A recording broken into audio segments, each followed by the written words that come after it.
New York Attorney General Eric Schneiderman was the leader of the And why not? Two of the last three Democratic governors, Eliot, Spitzer and Andrew Cuomo, were high-profile attorneys general, using it as a springboard for bigger ambitions. Schneiderman, after resigning last week in disgrace, will never reach those ambitions. 4 women accused him of physical abuse. Schneiderman resigned just hours after the allegations he denied were made. The massive scandal that represents much of what is wrong with Albany could present a massive opportunity for the Republican Party in the state, as a candidate with a record of reform and fighting corruption has stepped forward. Rockland County Attorney Thomas Humbach is seeking the state GOP's nomination.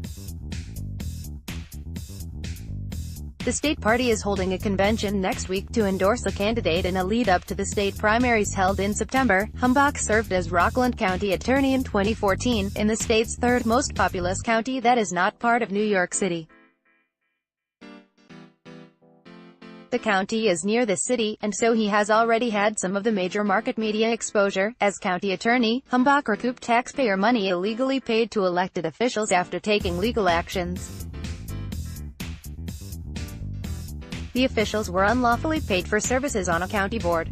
Most officials paid the money back and judgments were filed against officials who haven't.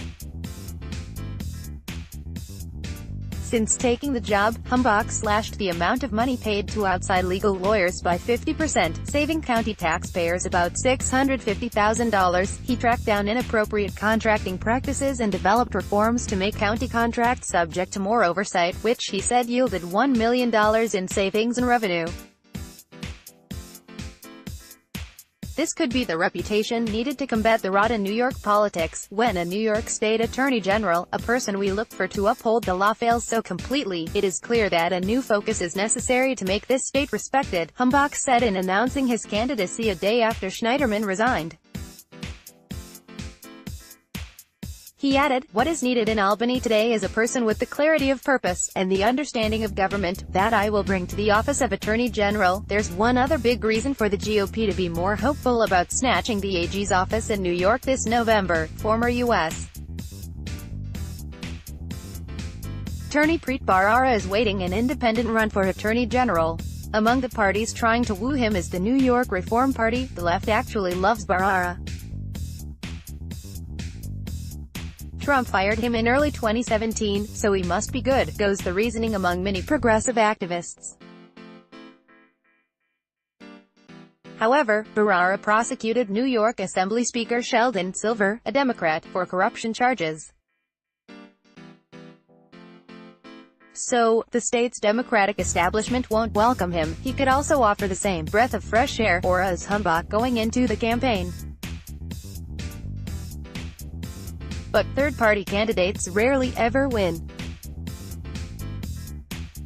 Bharara could, however, draw heavily from whoever the Democrats nominate to run in November. For now, Humbach's chief rival for the Republican nomination is Manny Alejandro, a corporate attorney from Manhattan. But the field could grow. Democrats appear headed for a free-for-all to try to keep the seat held by their one-time hero Schneiderman, that includes numerous state legislators, mayors, U.S. Rep. Sean Patrick Maloney, progressive firebrand and former gubernatorial candidate Zephyr Teachout, and others openly considering vying for the office. In the past, Republicans have had success winning governorships in blue states. But down-ticket races have typically been out of reach. It's different this time. Nationally, a Republican win in the New York Attorney General race would strike major symbolic blow to the Democrats. It's still an uphill battle to be sure. But a Democratic scandal that rocked the office, plus a divisive battle royal for the Democratic nomination, plus a mostly liberal third-party candidate could equal the perfect storm for a reformer GOP candidate to take advantage of the mess. Humbach could be the right candidate for the right time if he can seize the moment.